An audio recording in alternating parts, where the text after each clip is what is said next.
Man boobs. So అది అది అది మేబీ జెనెటికల్ గా వచ్చేది కొంతమందికి ఉందా, లేదు because of our food what we are consuming, obese వల్లనా, దేని వల్ల? ప్రాబ్లీ ఇట్స్ రాంపెంట్ నవడేస్, అంటే వెరీ కామన్ నవడేస్. మీరు అన్నట్టు జెనెటిక్ బేసిస్ కంటే more of our diet patterns మారడం వల్ల ఒకటి.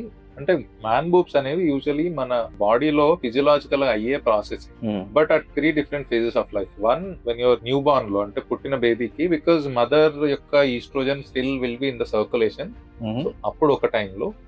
ప్యూబర్టీ అప్పుడు, గ్రోత్ స్పర్ట్ అప్పుడు మన బాడీలో అన్ని హార్మోన్స్ స్పైక్ అవుతాయి. టెస్టోస్టెరాన్ అవ్వచ్చు, ఈస్ట్రోజన్ అవ్వచ్చు, అన్ని హార్మోన్స్ అన్ని ఉంటాయి అందరికి ఇన్ డిఫరెంట్ లెవెల్స్. బట్ ఆ టైంలో ప్యూబర్టీ అప్పుడు స్పైక్ అవుతుంది. ఆ స్పైక్ అయిన oestrogen again will act on the breast tissue in men also, అబ్బాయిలకు కూడా. దానివల్ల బ్రెస్ట్ టిష్యూ కొంచెం ఎన్లార్జ్ అవుతుంది. So that happens again during puberty, and which sometimes or most of the times will regress అని its own, అదంతా కదే తగ్గిపోతుంది.